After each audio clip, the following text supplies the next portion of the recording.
So the Xbox Game Showcase just had the reveal about 8 hours ago as it is time. I did not get the chance to actually watch the full showcase, but I actually noticed that they released a very particular game that I've actually caught my eye and thought it was actually pretty crazy. So essentially the game is, if I'm looking at it correctly, Clair Obscur Expedition 33. Now apparently this is supposed to be a crazy twist on between real-time combat and turn-based. So I want to sit down and actually sit with you guys, kind of do like a little trailer breakdown, a little analysis, and see exactly what's going on, and just talk with you guys to see if this is something you guys actually want to hop into when it releases. From this tiny snippet that I looked at, it's definitely gonna be some banger. So let's hop on over to the other side. Let's actually hop in this bad baby. Product not yet rated.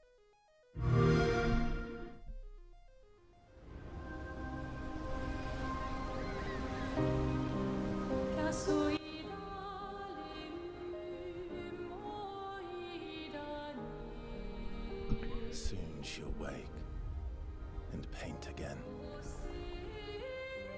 Visuals look nice.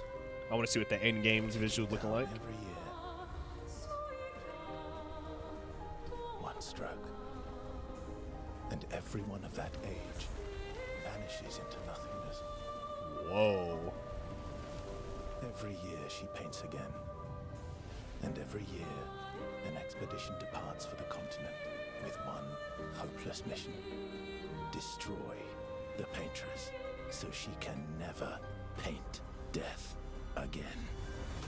So we're gonna stop it there. So that's a little bit of a story overview right there. So essentially we're in a world, it kind of gives me I wouldn't say Hunger Games to be exact, but basically there's an event that takes place every year where apparently this being, or whatever she may be, this god or this entity, deity, whatever you want to really put her as, she repaints the world. But every time she repaints the world, everybody who was in the given expedition, to say the least, so if we look back,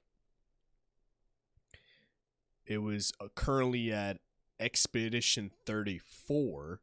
Now, of course, we don't know how long this expedition's been happening. From the way the narrator has already been telling us, it seems like it's been happening for quite some time, to the point where we get to where our characters are currently at.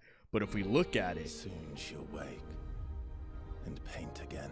so she awakes every year and paints the world, Paint a new number. and then paints. Down every year. But every time she paints a number, One stroke, and everyone of that age vanishes into nothingness. so that's interesting. So everybody of that age vanishes. So if I'm thinking, like, say if you're 34 years old, once she paints a new number, like how she went to Expedition 33, anybody who was 34 years old, just gone. Gone. Like, I think I'm interpreting that correctly, but let's continue. Every year she paints again, and every year an expedition departs for the continent with one hopeless mission: destroy the paintress so she can never paint death. So we have our main goal. Take an expedition to the main area where the big number 33 is at, and we fight this paintress. Okay, so understandable. First, visuals look nice. Amazing. We'll break the cycle so she can't steal anyone else's future. This world is full of wonders. Yet everywhere we go, we walk with death. This definitely is probably going to be some AAA game for sure. It looks good. Okay, so now this is the turn-based combat where I had to drop everything I was doing to make a video on this. First of all right, let's let it play out. So it's turn-based. You have your attacks during, like, timing your attacks.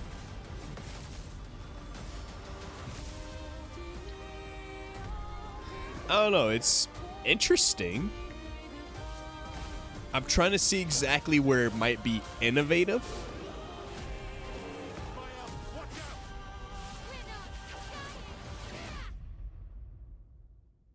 Even if we fail, we lay the trail for those who will come after.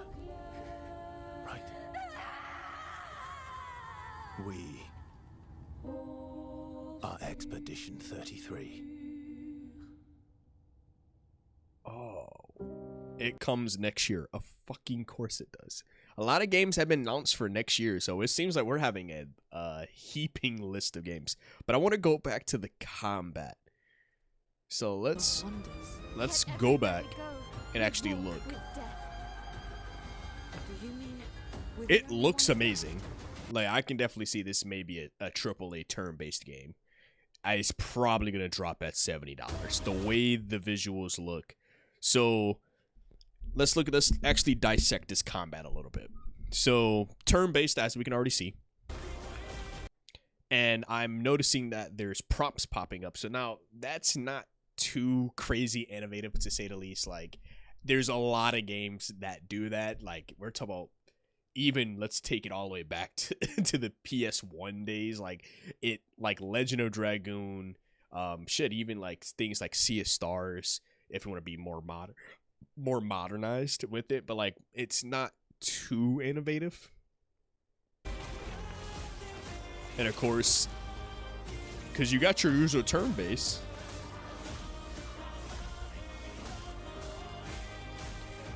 it seems,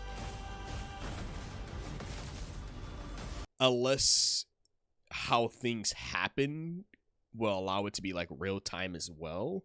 Like if we notice that she just parried the boss, she just performed a parry, and it didn't seem like she opened up a sub menu to do the parry. So it seems like we can be active during it. But like I said, it's not super crazy from what I was reading, unless we might have to do a little bit of deep diving after this video.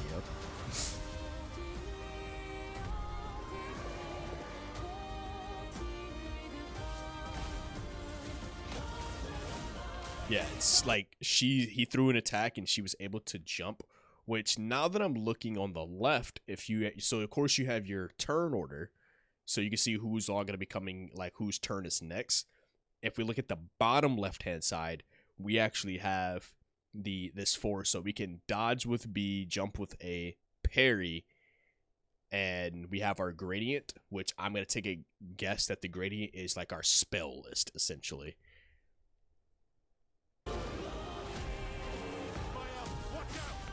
Oh, so okay, I see what they mean. Like it's a lot more active. Like it's still turn-based, like there's no moving around, but everything you do within each encounter has a focus. Expedition 33. Okay.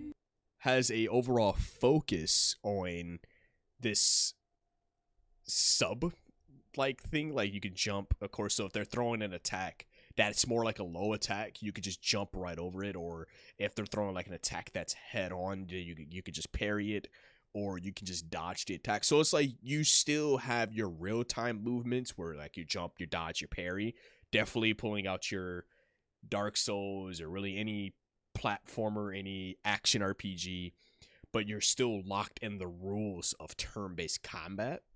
So very interesting. So let me actually go. So these are former Ubisoft devs. So I'm getting this article from Eurogamer, so all rights to this goes right to them.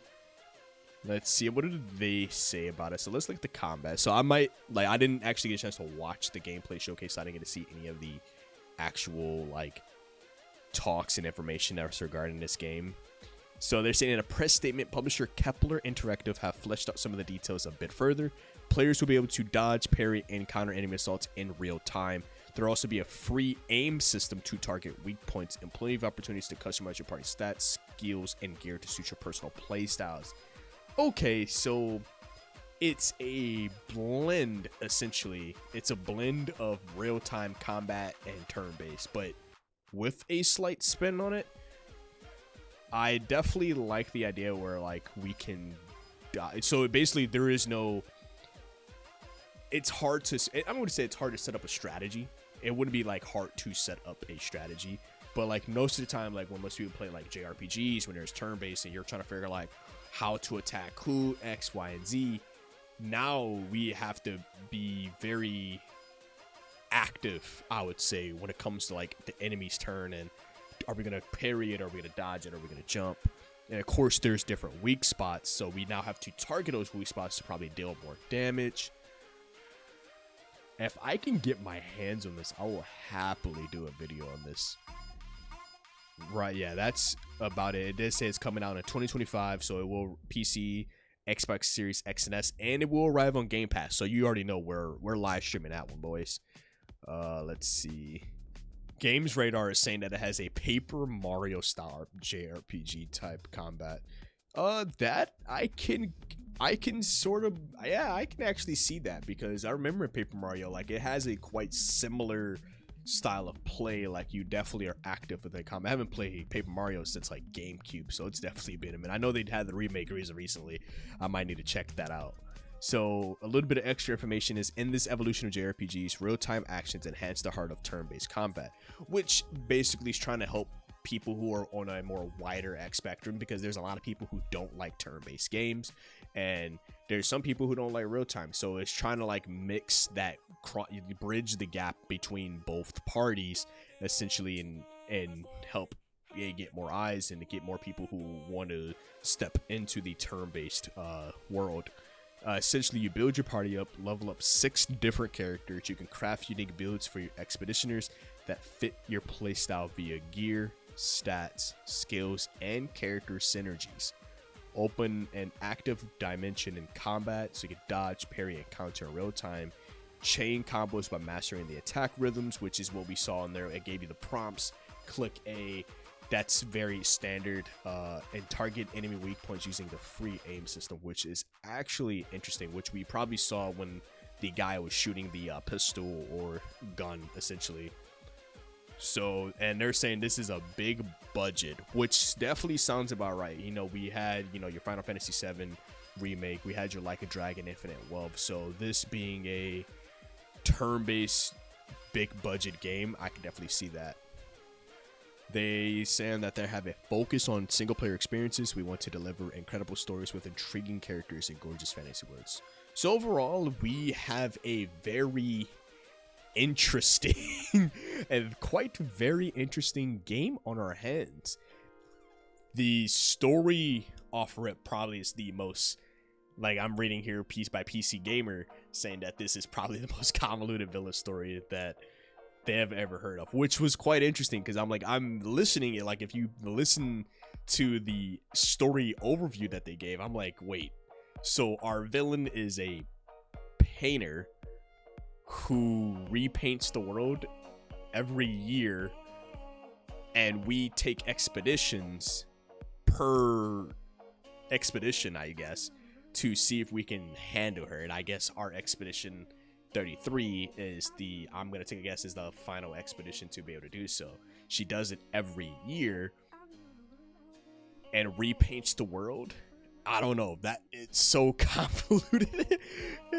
It's so convoluted. So what did PC Gamer think of it? So they say this godlike being and presumed villain of Clair Obscur Expedition 33 wakes once a year to paint a new number. Okay, so she's painting a new number. Like, that's what I'm saying. Like, it was like, I'm like, I have to keep watching that back and forth. So I'm like, this makes no sense. What? So she paints a new number, counting down each time. So as we've seen, she went from 34 to 33. But as soon as she went to 33, people like basically vanished, essentially. Now, the character, it seems like our main character, the guy, he didn't vanish. So it seems like it's very selective. But let's continue reading. So they're saying now these numbers aren't just for show. Apparently, once the paintress draws a number on her canvas, everyone who is up. Yeah, okay. So I was right. I'm over here thinking I'm tripping, bro. I'm over here like stroking. Like, am I interpreting that correct? So I was right. So anybody who is the same age just disintegrates into dust. Okay. To try and stop her from killing their next set of people, who will be between 32 or 33, an expedition has to be sent out across the sea to the Painter's lair with the intent of killing her and breaking the cycle. While it does seem like an odd thing to sink so many people and resources into, as it looks like more people die on these trips than the Painter's actually kills, at least it means we can explore what looks to be, a gorgeous looking setting. It is absolutely interesting. So that right there is Expedition 33. Probably, yeah, I'm gonna have to go with it. This is probably the most interesting. So like the combat is interesting and the story is like convoluted. It probably won't be convoluted as much as like a Kingdom Hearts type of lore, but hey, it's something we can work with. Well, what do you guys think about Clair Obscur Expedition 33? It's interesting, I'd say the least. Like, what do you guys think about it? Is there anything that you guys interpreted inside of the story? Let me know in the comment section below. But main thing is, what about that combat? You got to tell me about that combat. That shit looks absolutely hard. I can't wait to get my hands on it. If they can give me a demo, I would. If I can get a key. It's going to drop a Game Pass next year. I will try to keep a close eye on Expedition 33 as much as I possibly can, because that looks fucking phenomenal. Xbox really outdid themselves with this reveal. I'm gonna keep track of some of the other reveals as well and try to see if there's anything else that I can suits a channel, suits for you guys. But I just want to know what you guys' thoughts on it. Let me know in the comment section below. Hey, as always, stay safe out there, and it's been your host KSDTV here at Chaotic Inc. signing out. Peace.